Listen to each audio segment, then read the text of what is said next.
Hi, sorry for not posting on the 15th. I have an explanation, but I'll save it for the end of the video. Anyways, I'm back with another obsession video because my Rise of the Guardians one has become my second most popular video on the channel. I'm glad to see that so many people still like Rise of the Guardians because, like I said, it was my whole life. There was another franchise that came out around the same time as Rise of the Guardians, one mentioned in the last video. Can you guess? Well, you clicked on the title, so you really should know. It's How to Train Dragon! Yay! A near perfect animated franchise with a strong fan base that would rise from the dead quicker than a Korean zombie if any news of a continuation were to come out. No, not that. We don't talk about that. Let's dive right into it, shall we? Wait, hold on. Actually, but before that, I'm Avery. I'm an artist who speaks German, kinda, and I have the degrees to prove it. I like to make videos where I yap about whatever I want while a playback of myself drawing plays in the background. I have some news. I just opened my first commission on VGen. Thanks to Nova as always for giving me the VGen creator invite. I hope I can gain some traction this year and start this whole side gig thing. There's only one or two up now, but hold on tight because there are more coming in the future. I have a lot of artistic skill,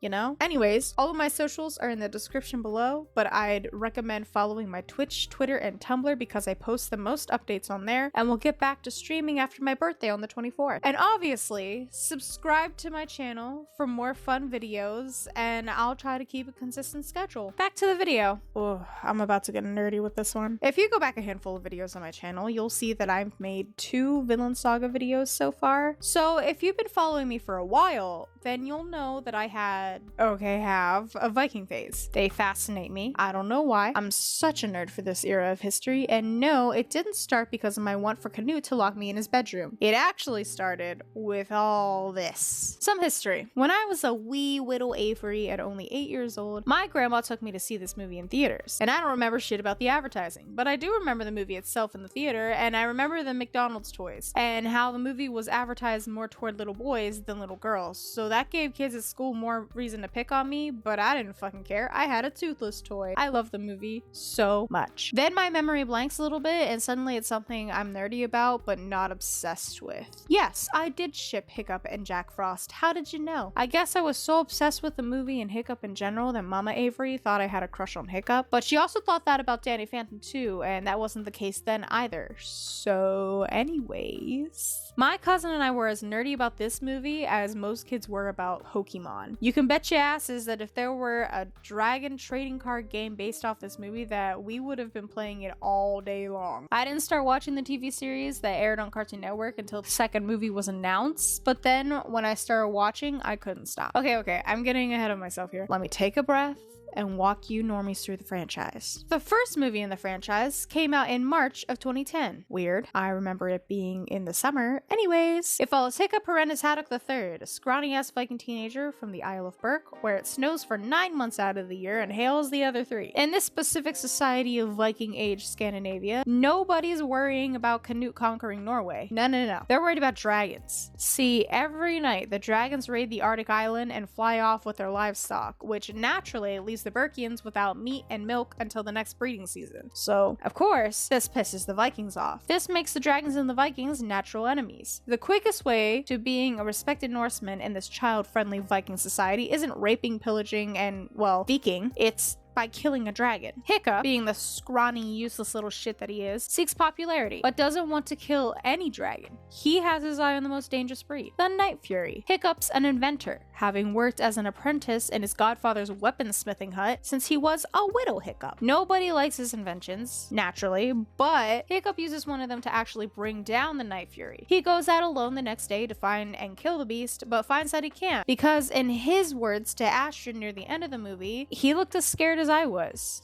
When I looked at him, I saw myself. So he ends up releasing the dragon, who he learns never flew away from the cove he landed in because one of his tail fins was missing. Hiccup ends up training the dragon, naming him Toothless, learning to fly with him, and Toothless is the best wingman. Get it? The first movie ends with Hiccup and Toothless along with the other teenagers of the village, killing the queen dragon, also known as the Red Death, and Hiccup becomes an amputee. Yeah, in the battle, his leg gets very badly mangled and it just isn't there when he wakes up. It was very progressive for the time, time, Dean Dubois and Chris Sanders, the directors of the film, were very worried that it would spook the kids too much during the test screening, but everyone, parents included, actually took it very well, so they were able to keep it in the movie. After the first movie's success, there were a few shorts here and there, and eventually in 2012, Cartoon Network greenlit and started airing Dragons Riders of Berk. The series takes place pretty much right after the movie, and we know this because Hiccup still seems slightly uncomfortable with his prosthetic, and the gang are complaining about their butts being in pain because unlike Hiccup, they don't have saddles for their dragons. The series isn't something like Kung Fu Panda Legends of Awesomeness where the rating is obviously very toned down for children, and I think this is mostly because of the fact that Kung Fu Panda's show aired on Nickelodeon, which is known for their younger, gross-out humor type audience, while Cartoon Network is known for their more edgy and preteen to young adult audience. I think this only helped the franchise though, because we learn a lot more about the characters and the world they live in through the TV series. That, and they can be more Viking than they would have been if it were like a more Y7 oriented show. For example, in the movies, the only enemy was basically the dragons. Not very Viking-like at all. But in the TV series, we learned that Stoic has a rival. Hiccup had a childhood bully who is now the secondary villain, and there's a horrible old man on Berk who hates literally everyone, and, well, I guess I can mention the book series now. How to Train Your Dragon by DreamWorks Animation is actually based off a book series by the same name by British author Cressida Cowell. Fun fact about Cressida, her family is nobility. Her father is a Viscount, and her family line goes way back. Like, there are paintings of her ancestors. That's crazy to me. So technically, there is a chance she could be related to the Vikings. I mean, if her family is descended from Canute's sister Estrid, everything goes back to Canute. Oh, also, her daughter Clementine was the voice of Lola in the children's TV series Charlie and Lola. Anyways, the book series is based on the stories she'd make up when her family would vacation to an island off the coast of Ireland. The island had a lot of big caves or something, and little Cressida would imagine that there were dragons in them and that she was a Viking that was waiting for them to come out so she could fight them. I don't think we ever got an explanation on why she specifically saw herself as a Viking, but that's what she thought as a child. The reason I bring up the book series after talking about the Cartoon Network series instead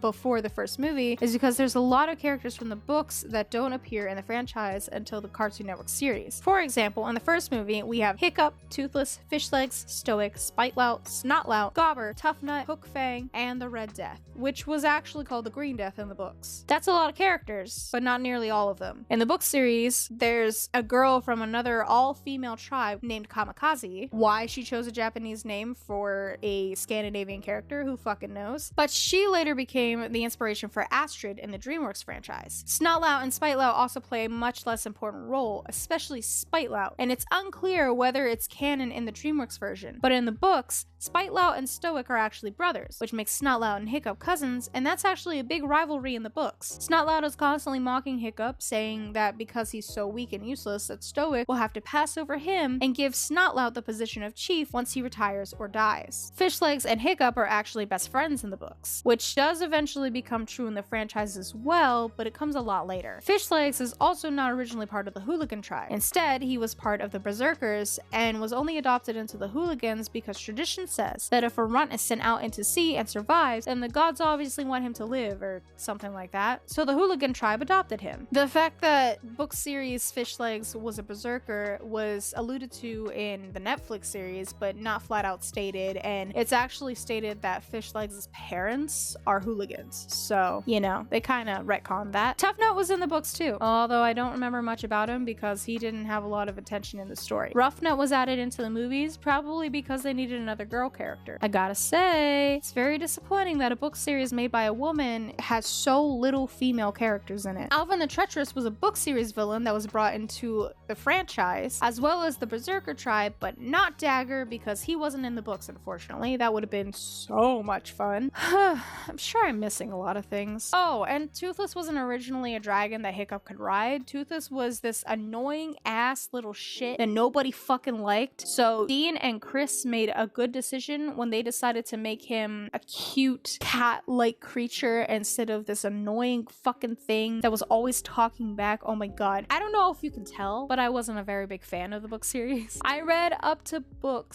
7, and I think there are 13 in the series. Hold on, let me check. There are 12. There are 12 books in the series, and the most recent one was published in 2015. That's crazy. Anyways, so yeah, I wasn't a very big fan of the book series, although I was 11 when I started reading them, and I think you actually have to be of a younger age group if you're gonna enjoy this series. It's not like the Rise of the Guardians book series, where the Rise of the Guardians book series can be enjoyed by everybody because there's a lot more serious stuff in it and a lot more themes that younger children just wouldn't get. How to Train Your Dragon is very much a children's series. It is for children, like under 10 children. So that could probably be why I didn't enjoy it. I remember reading it in class, and I was aware that a lot of things would be different from the book series compared to the movies, because I did read the Rise of the Guardians book series first, and, you know, fandom culture had warned me that everything was gonna be a little different. But as I was reading through the book series, and the more I learned about Vikings and Scandinavian culture back in the medieval era, I was like, where did she get her information? I just don't like it. I'm sorry. I know it's like a big thing within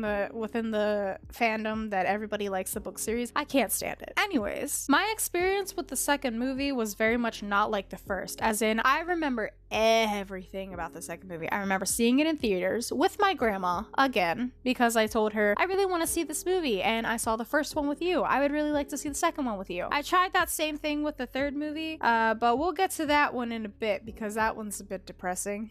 I was 12 years old in 2014 when this movie came out. I was really excited for it. I had watched the entire Cartoon Network series and I was so ready. I had like my notes out and everything. Turned out they were kind of useless, because once you get into the theater and you started watching the movie, you realized, oh, so they're not gonna mention anything in the TV series, which was a new thing. Like I said, Kung Fu Panda had its own series as well, and I think it was starting to become a thing where like big franchise movies were getting TV series, like The Boss Baby, blah blah blah. So it was a very new thing, and I remember a lot of people being very disappointed when the second movie came out and it had nothing to do with the TV series, because the TV series was very well thought out. Obviously a lot of passion was put into the TV series, and to see that nothing from the TV series made it into the movies was very, very disappointing. However, things in the movies would be taken into the TV series, right? So it was like canon but not canon, and I think technically the TV series aren't canon, but the shorts are, you know? So while we were introduced to villains like whatever the fuck that old guy's name is, hold on, let me look him up. Mildew. His name was Mildew, and he had this sheep and he became a traitor on Outcast Island, and I'm pretty sure it's alluded to the fact in the Netflix series that he's actually dead now, but I don't know. And Riders and Defenders of Berk. So Riders of Berk is the first season of the TV series on Cartoon Network, and then Defenders of Berk was the name of the second season. So in the first and second seasons of the TV series on Cartoon Network, and I express Cartoon Network because the Netflix series was not aired on Cartoon Network. Got it? Good. So we were introduced to Dagger and Alvin the Treacherous in the Cartoon Network series, and those two, along with Mildew, were not part of the movies. And everyone thought, oh, because there's such a larger world to explore here, maybe they'll be part of the movie. Nope. Nuh-uh. No mention of them anywhere, not even a callback to other islands, like, you know, Hiccup was exploring other islands, and no comment of how, oh, well, we're not enemies with Outcast Island anymore, therefore we have a lot more to explore. Nothing like that. Nope, it was all just erased. It's like it never existed. Dagger doesn't exist. Alvin doesn't exist. Also, I get she's British, but Alvin? For a Scandinavian character? Okay, whatever.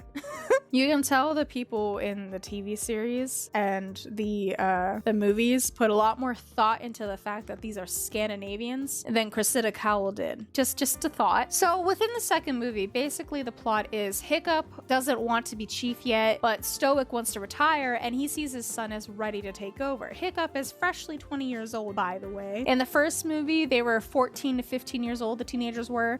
Oh, and Hiccup and Astrid started dating by the time the second movie came out. Hiccup and Astrid are now a couple, and it is highly anticipated that they are engaged or that they will soon become engaged. That's the business we're standing on right now. We get this clue because during the racing sequence in the beginning of the movie, when Astrid wins, Stoic says, "That's my future daughter-in-law." So that tells us that they're at least close to getting engaged, but they're not married yet. So Hiccup wants to explore, and he doesn't want to grow up yet, basically. He just wants to do his own thing for a little while because he finally has the freedom that he didn't have when he was younger, and everyone loves him now, and everyone looks up to him, and it's a bit stressful. And Astrid is there to be a good fucking girlfriend and say, "You're doing great, take your time, you know, not everything has to be about your dad, you know, just chill out and we can take this as slow as you want." They find out that there are dragon trappers around them, and this eventually leads them to finding out about Drago Bloodfist, which is the main villain, the only villain of the second movie. Drago has history with Stoic in the way that Drago wanted to get rid of the dragons, and he had a way to do it, kind of like how Hiccup did with training the dragons, except instead of training them, Drago wanted to dominate them. He was laughed out of the thing, which is what their meetings are called, by the way. Because he was laughed at, he decided to just burn the whole place down. Very Viking of him, I have to say. He is the most hardcore Viking out of all of them. And Stoic was the only survivor from that meeting. Drago didn't realize this, so he doesn't know that Stoic the Vast is alive. And he meets Hiccup for the first time, realizes that Stoic is alive, fights happen. Hiccup meets his mom. Everyone thought that she was dead. Nope. Turns out, when she was younger, she was a lot like Hiccup. This is a bit of a stereotype that I don't very much like about the series, is that if they want some conflict, they'll make someone like Hiccup, but not exactly like Hiccup, and that makes me angry, because the thing about Hiccup in the first film was that he was so unique compared to the other Vikings that no one had ever heard of training a dragon before, and it was never brought up in the— and I understand that Dean didn't realize that there was going to be such a demand for a whole franchise, but nothing in the first movie indicated that Volca could still be alive. No one ever said her name. In fact, for a long time in the fandom wiki, because in the books, Volca is actually named Valhallarama. Stupid fucking name. Anyways, I'm sorry. I don't mean to keep being mean to Cressida Cowell, but like, these names, man. I get it's a children's book, but children aren't stupid.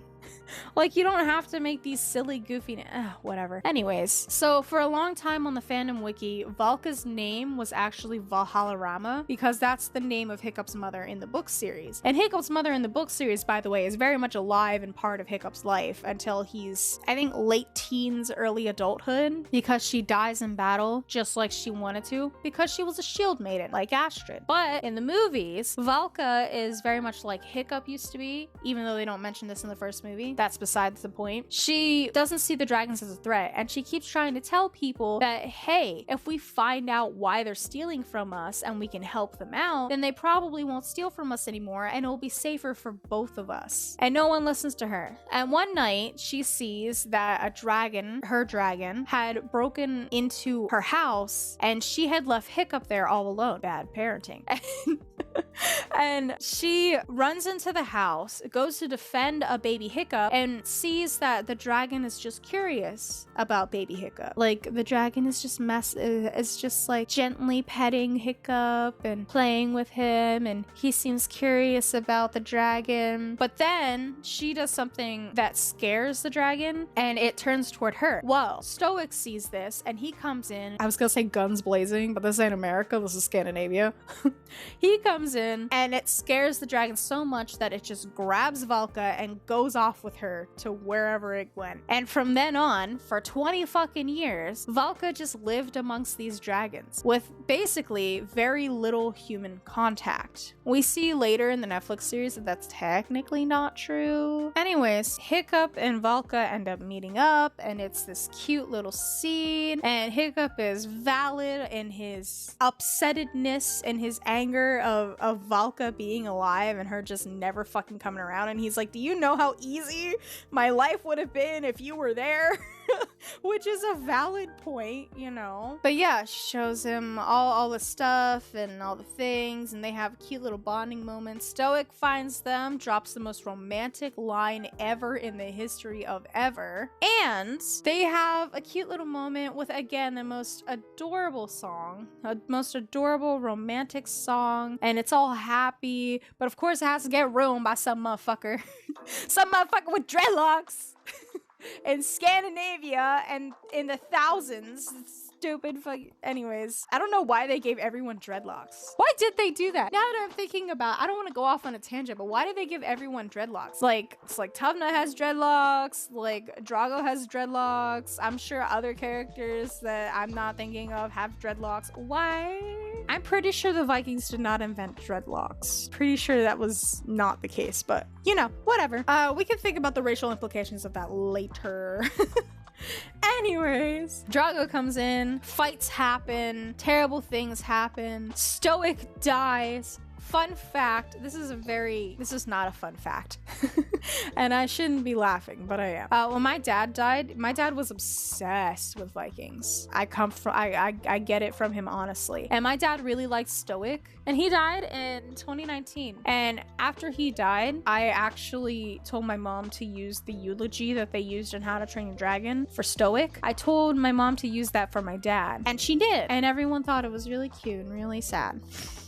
Anyway, enough about my depressing life. Let's get back to Hiccups. So Stoic dies and Hiccup becomes de facto chief, which is a lot at 20 years old. I can understand. I was only 17 when my dad died. So he goes back to Berk, defeats Drago, and suddenly Toothless is now the alpha of all the dragons and Hiccup is the chief. So they both got their duties, and voila, that's the end of the movie. And then we get into the Netflix franchise. So I thought the Kung Fu Panda TV series was rated Y7. It's actually rated PG, which is the same rating as the How to Train Your Dragon series. So, but Kung Fu Panda is, you know, obviously for younger kids, while the How to Train Your Dragon one is obviously for older kids. I mean, I was obsessed with Kung Fu Panda for a little while. I could make a video on that, but that's not what we're focused on right now. So while the Cartoon Network series was rated PG, I'm pretty sure there was at least one episode of Race to the Edge that was rated PG-13. Guys, you won't fucking believe this. I just looked it up on Netflix. This is not real. So the TV series, the Netflix series of Race to the Edge, which is actually much more mature than the Cartoon Network one, is rated TV Y7. That's crazy. Dude, there's I'm not gonna get into it now, but just know that it's a lot more mature with a lot more mature themes and has a lot less censorship than the Cartoon Network version did. Just saying. That's crazy. I can't fucking believe that. Is that what that's all the seasons? That's what all the seasons are rated. That's crazy. So yeah, the Netflix series of How to Train Your Dragon, which is called Race to the Edge, by the way, it has 6 seasons. Originally greenlit for 3 seasons.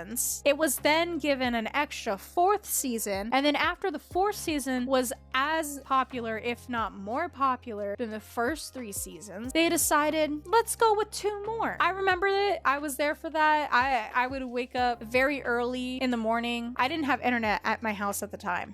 Different time. But I believe it came out, when did it come out? I want to say around 2018. 2015? I was way off.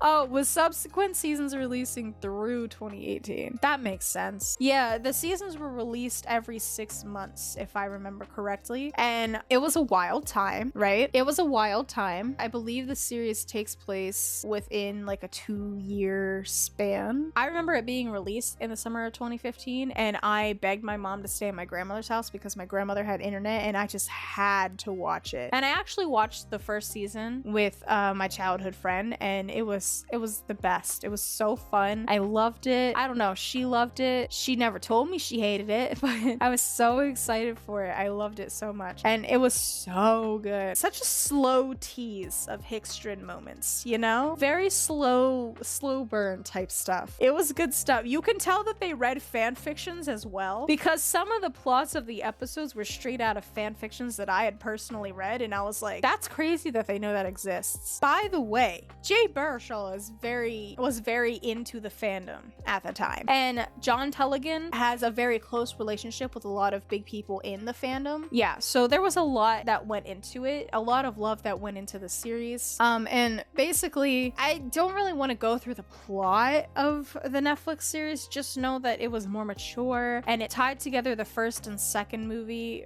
very well. There were a lot of things in there, like, for example, Hiccup and Astrid's betrothal, which basically confirms that by the second movie, Hiccup and Astrid were indeed engaged, and that's why Stoic said the line of, "That's my future daughter-in-law." It's a very interesting show. I very much recommend it. It's got some good twists. There's a lot of plot points that are based off of Star Wars, but it's also kind of like if you blink, you'll miss it, because I had no idea any of this was based off Star Wars. And then suddenly everyone was like, "Oh my god, that's a Star Wars thing, that's a Star Wars thing," and I'm like, do I have to watch Star Wars to understand why everyone's freaking out about this? I'm not watching Star Wars. I don't want to. Star Wars to me is like One Piece. I don't want to watch it. There's a lot there and I know a lot of it's shit, so I'm not going to.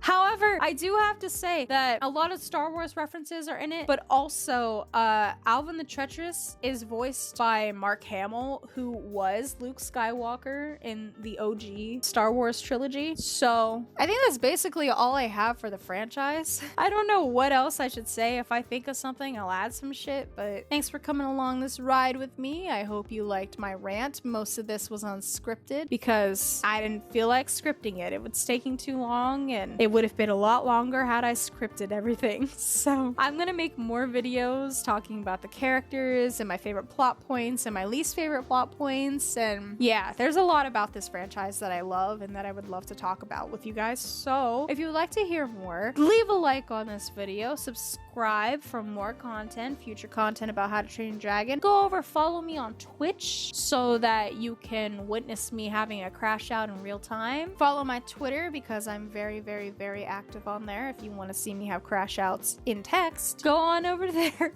Follow my Tumblr because at the end of each month, I post an art dump of everything I had done over the month, though there's probably not going to be much for January. And I also post a monthly blog talking about everything that I worked on this month and giving you a little insight into my life, which sucks. Yeah, go follow all those. Go follow Nova. Give Fox some love because Fox has been going through it as well. And thanks for watching. Bye! So I said I would talk about what I've been going through at the end of the video. And here we are. Hi, hello. This is completely unscripted, completely real Avery.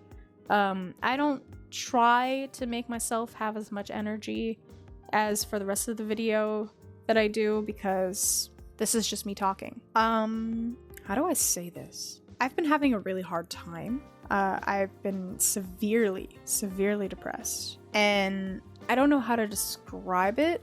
So I had a little crash out on Tumblr a while ago. I don't really feel like explaining a lot in that, but if you would like to go read it, go ahead. Made quite a few of my friends worry, which it wasn't the point of the post, but at the same time, you know, I just thought it's fair if people know what's going on in my head so that they don't have to keep wondering why I suddenly disappear. I'm not doing well at all mentally. I'm severely depressed. I kind of, for the first time in my life, have a little bit of suicidal ideation.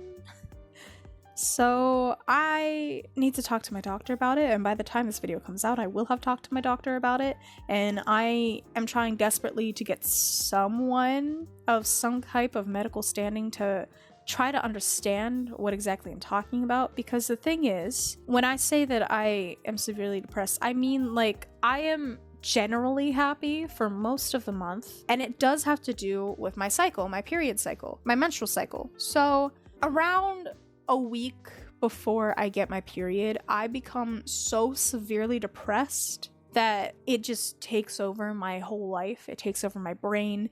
I can't move. I can't say anything. I can't do anything without bursting into tears.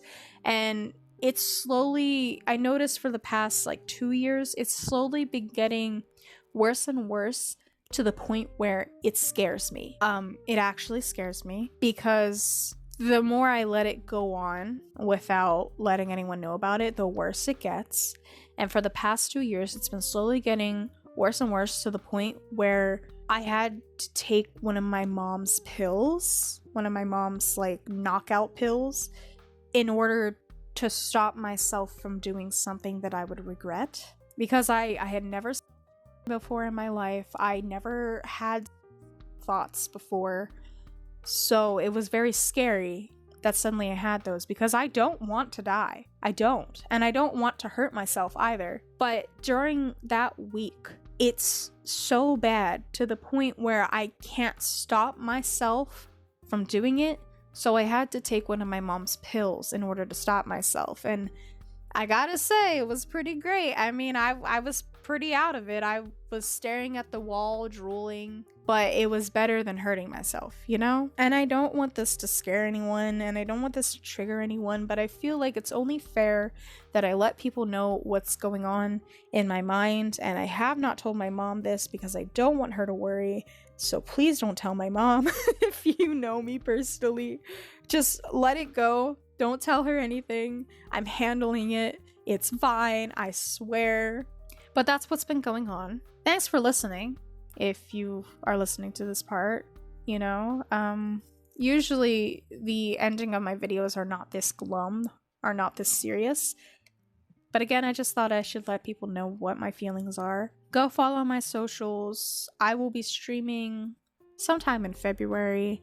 Happy birthday to me, I guess. I'm recording this on the 20th. My birthday's on the 24th. I appreciate all those who have followed so far. Please subscribe. I want to try to get to at least 100 followers by the end of June. Let's aim for that. So yeah, thanks for listening. Thanks for watching the video. And I don't know if this made it into the end of this video or not, or if this is going to be a completely different video. I guess we'll see. Bye!